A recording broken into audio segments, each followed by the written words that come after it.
Hello everyone, welcome to Study for Change. চেনেলটোৱে স্বাগতম জনাইছোঁ। আজিৰ এই ভিডিঅ'টোত আহি থকা আসাম পুলিচ আৰু ডিএমইৰ বাবে অতিকৈ ইম্পৰ্টেণ্ট হোৱা কেইটামান গুৰুত্বপূৰ্ণ কুৱেশ্যন আলোচনা কৰিম। আৰু এনেকুৱা ধৰণৰ কুৱেশ্যন পেপাৰে আহি থকা দেখা যায়। আৰু কুৱেশ্যনটোৰ লগত থকা ইম্পৰ্টেণ্ট পইণ্ট কেইটাও ডিছকাছ কৰি দিছোঁ। চ' ভিডিঅ'টো স্কিপ নকৰাকৈ শেষলৈকে চাব। বলক আজিৰ কুৱেশ্যন কেইটা আৰম্ভ কৰোঁ।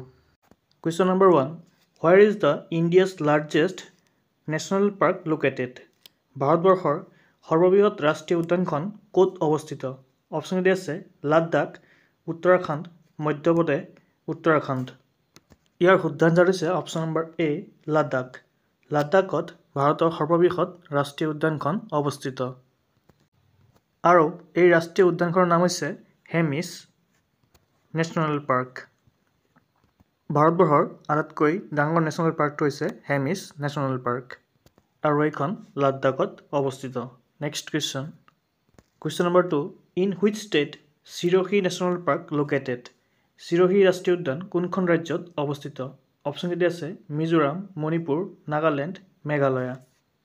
ইয়াৰ শুদ্ধাঞ্চৰ হৈছে অপশ্যন নম্বৰ বি মণিপুৰ। মণিপুৰত চিৰহী ৰাষ্ট্ৰীয় উদ্যানখন অৱস্থিত। Next question. Which pass কানেক্টছ Arunachal Pradesh with Myanmar? কোনটো গিৰিপথে অৰুণাচল প্ৰদেশক ম্যানমাৰৰ সৈতে সংযোগ কৰিছে? অপশ্যন এ আছে বমডিলা, বাৰালাছা, দিহিং পাছ, নাথুলা পাছ। পাছ মানে হৈছে দুখন পৰ্বতৰ মাজত সৰু এখন ৰাস্তা থাকে, সেইটো হৈছে পাছ। চ' কুৱেশ্যনটো সুধিছে অৰুণাচল প্ৰদেশ আৰু ম্যানমাৰক কোনটো পাছে কানেক্ট কৰিছে? ইয়াৰ শুদ্ধাঞ্চৰ হৈছে অপশ্যন নম্বৰ চি দিহিং পাছ। দিহিং পাছে অৰুণাচল প্ৰদেশ আৰু ম্যানমাৰক সংযোগ কৰিছে। লগতে মনত ৰাখিব এই বমডিলা পাছটো অৰুণাচল প্ৰদেশত অৱস্থিত, বাৰালাছা পাছটো হিমাচল প্ৰদেশত অৱস্থিত, আৰু এই নাথুলা পাছটো পৰীক্ষাত বহুতবাৰ সুধিছে, মনত ৰাখিব ছিকিমত অৱস্থিত। Next question. Which part of the constitution of India deals with citizenship? সংবিধানৰ কোনটো অংশ নাগৰিকত্বৰ সৈতে সম্পৰ্কিত? অপশ্যন কেইটা আছে পাৰ্ট 1, পাৰ্ট 2, পাৰ্ট 3, পাৰ্ট 4। ইয়াৰ শুদ্ধাঞ্চৰ হৈছে অপশ্যন নম্বৰ বি পাৰ্ট 2। আমাৰ ভাৰতীয় সংবিধানৰ পাৰ্ট নম্বৰ 2ত নাগৰিকত্বৰ বিষয়ে উল্লেখ কৰা আছে। লগতে মনত ৰাখিব পাৰ্ট 1ত ষ্টেট আৰু ইউটিৰ বিষয়ে লিখা আছে, পাৰ্ট 2 চিটিজেনশ্বিপ, পাৰ্ট 3 হৈছে ফাণ্ডামেণ্টেল ৰাইটছ, আৰু পাৰ্ট 4 হৈছে DPSP। চ' মনত ৰাখিব পাৰ্ট 1ত ষ্টেট আৰু ইউনিয়ন টেৰিটৰীৰ বিষয়ে লিখা আছে, পাৰ্ট 2ত চিটিজেনশ্বিপ, পাৰ্ট 3ত ফাণ্ডামেণ্টেল ৰাইটছ, আৰু পাৰ্ট 4ত DPSP বা ফাণ্ডামেণ্টেল ডিউটিজ ক'ব পাৰে। Next question. Fundamental duties are in which part of the Indian constitution? ভাৰতীয় সংবিধানৰ কোনটো অংশত মৌলিক কৰ্তব্য উল্লেখ কৰা আছে? Part 3, part 4A, part 5, part 6। ইয়াৰ শুদ্ধাঞ্চৰ হৈছে option number B part 4A। আমাৰ সংবিধানৰ পাৰ্ট 4Aত ফাণ্ডামেণ্টেল ডিউটিজ উল্লেখ কৰা আছে। Next question. Who was the Ahom ruler during the first Ahom Koch war in 1546? 1546 চনত প্ৰথম আহোম আৰু কোচৰ মাজত হোৱা যুদ্ধৰ সময়ত আহোমৰ শাসক কোন আছিল? অপশ্যন কেইটা আছে চুক্লেংমুং, চুকাম্ফা, চুটানফা, আৰু চুহুংমুং। ইয়াৰ শুদ্ধাঞ্চৰ হৈছে অপশ্যন নম্বৰ এ চুক্লেংমুং। প্ৰথম আহোম আৰু কোচৰ যুদ্ধৰ সময়ত আহোমৰ শাসক আছিলে চুক্লেংমুং। লগতে মনত ৰাখিব চুক্লেংমুঙক গড়গয়া ৰজা বুলিও জনা যায়। Next question. In which place was the third খেলো ইণ্ডিয়া ইউথ গেমছ হেল্ড? তৃতীয় খেলো ইণ্ডিয়া যুৱ ক্ৰীড়া কোনখন ঠাইত অনুষ্ঠিত হৈছিল? অপশ্যন কেইটা আছে চণ্ডীগড়, গুৱাহাটী, হাৰিয়ানা, গেংটক। ইয়াৰ শুদ্ধাঞ্চৰ হৈছে অপশ্যন নম্বৰ বি গুৱাহাটী। গুৱাহাটীত তৃতীয়খন খেলো ইণ্ডিয়া যুৱ ক্ৰীড়া অনুষ্ঠিত হৈছিল। আৰু যদি সোধে কিমান চনত অনুষ্ঠিত হৈছিলে, মনত ৰাখিব 2020 চনত। Next question. Carbohydrate is stored in the body as? Carbohydrate শৰীৰত কি হিচাপে সংৰক্ষণ হয়? অপশ্যন কেইটা আছে গ্লাইক'জেন, গ্লুক'জ, ষ্টাৰ্চ, চুক্ৰ'জ। ইয়াৰ শুদ্ধাঞ্চৰ হৈছে option number A glycogen. Carbohydrate শৰীৰত গ্লাইক'জেন হিচাপে সংৰক্ষণ হয়। Next question. Which one of the following acts led to Jallianwala massacre? নিম্নলিখিত কোনটো আইনৰ ফলত জালিয়ানৱালা গণহত্যা হৈছিল? অপশ্যন কেইটা আছে Indian council act 1909, government of India act 1919, Indian arms act 1878, Rowlatt act 1919। ইয়াৰ শুদ্ধ আনচাৰ হৈছে option number D, Rowlatt act 1919। লগতে মনত ৰাখিব এই জালিয়ানৱালা হত্যাকাণ্ডটো ভাৰতবৰ্ষৰ কোনখন ৰাজ্যত সংঘটিত হৈছিল? পৰীক্ষাত বহুতবাৰ সুধিছে।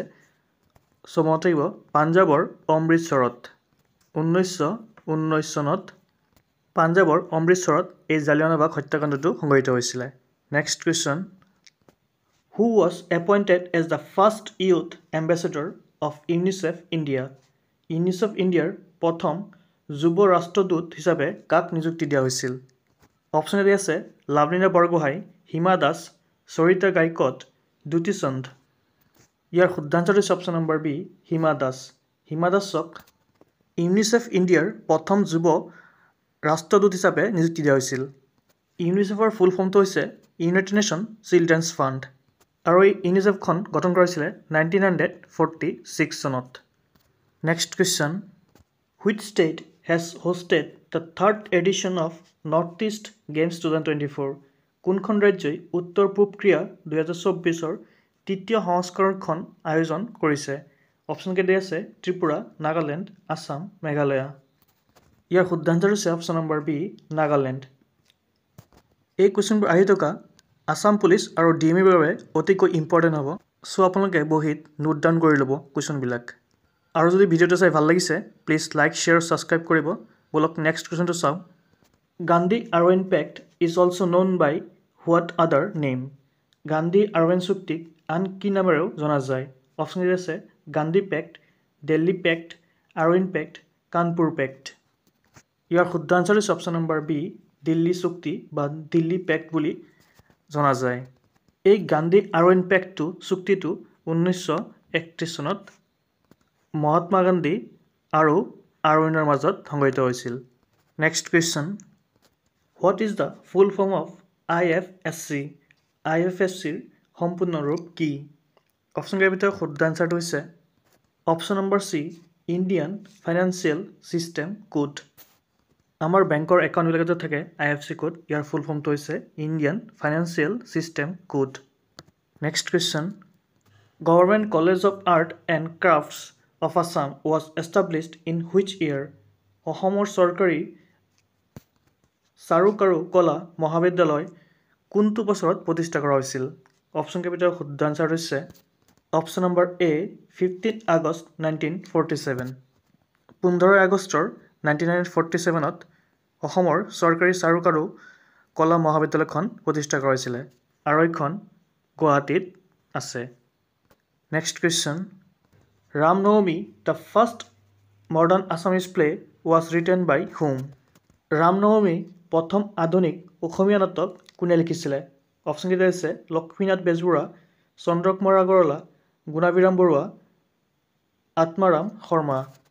ইয়াৰ শুদ্ধ আনচাৰ হৈছে option number C, Gunabhiram Barua. তেখেতে প্ৰথম আধুনিক অসমীয়া নাটক ৰামনৱমী লিখিছিলে। Next question, which is the deepest landlocked port of India? ভাৰতৰ আটাইতকৈ গভীৰ ভূমি আবদ্ধ বন্দৰ কোনটো? অপশ্যন কেইটা আছে Kandla port, Visakhapatnam port, Paradip port, Ennore port. ইয়াৰ শুদ্ধ আনচাৰ হৈছে option number B, Visakhapatnam port. এই বিশাখাপট্টনম পৰ্টটো হৈছে ভাৰতবৰ্ষৰ আটাইতকৈ গভীৰ ভূমি আবদ্ধ বন্দৰ। লগতে মনত ৰাখিব এই কানলা পৰ্টটো ভাৰতবৰ্ষৰ কোনখন ৰাজ্যত আছিলে? ৰেলৱে পৰীক্ষাত সুধিছে। চ' মনত ৰাখিব গুজৰাটত এই কানলা পৰ্টটো অৱস্থিত। Next question, who among the following is the first Indian to get N Oscar award? নিম্নলিখিত কোন অস্কাৰ বঁটা লাভ কৰা প্ৰথম ভাৰতীয়? অপশ্যন কেইটা দিয়া আছে ভানু আথিয়া, সত্যজিৎ ৰে, এ.আৰ. ৰহমান, ৰেচুল পুকুটি। ইয়াৰ শুদ্ধ আনচাৰ হৈছে অপশ্যন নম্বৰ এ, ভানু আথাইয়া।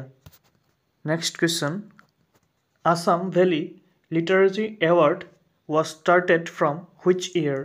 অসম উপত্যকা সাহিত্য বঁটা কোন বছৰৰ পৰা আৰম্ভ কৰা হৈছিল? অপশ্যন কেইটাৰ শুদ্ধ আনচাৰ হৈছে অপশ্যন নম্বৰ বি 1990 1990 চনৰ পৰা অসম উপত্যকা সাহিত্য বঁটা প্ৰদান কৰা হৈছে অসম উপত্যকা সাহিত্য বঁটা লাভ কৰা প্ৰথমজন ব্যক্তি হৈছে ভৱেন্দ্ৰনাথ শইকীয়াদেৱ তেখেতে প্ৰথমটো অসম উপত্যকা সাহিত্য বঁটা লাভ কৰিছিলে 1990 চনত next question who has became the longest serving MLA in the history of Assam Assam ইতিহাসত আটাইতকৈ দীঘলীয়া সময়ৰ বাবে সেৱা আগবঢ়োৱা বিধায়কজন কোন অপশ্যন কেইটা আছে তৰুণ গগৈ ৰকিবুল হুছেইন ফণীভূষণ চৌধুৰী ভৱেশ কলিতা ইয়াৰ শুদ্ধ আনচাৰ হৈছে অপশ্যন নম্বৰ চি ফণীভূষণ চৌধুৰীদেৱ তেখেত হৈছে longest serving MLA in the history of Assam. Next question. Which of the following liquids has the lowest density? নিম্নলিখিত কোনটো দ্ৰব্য পদাৰ্থৰ ঘনত্ব আটাইতকৈ কম অপশ্যন কেইটা আছে salt water petrol mercury fresh water ইয়াৰ শুদ্ধ আনচাৰটো আপোনালোকে কমেণ্ট বক্সত কমেণ্ট কৰি জনাব আজিৰ একেটা কুৱেশ্যন আছিলে যদি আপোনালোকে ভিডিঅ'টো চাই ভাল লাগিছে প্লিজ লাইক শ্বেয়াৰ ছাবস্ক্ৰাইব কৰিব আৰু এনেকুৱা ধৰণৰ ভিডিঅ' পাই থাকিবলৈ Thank you for watching.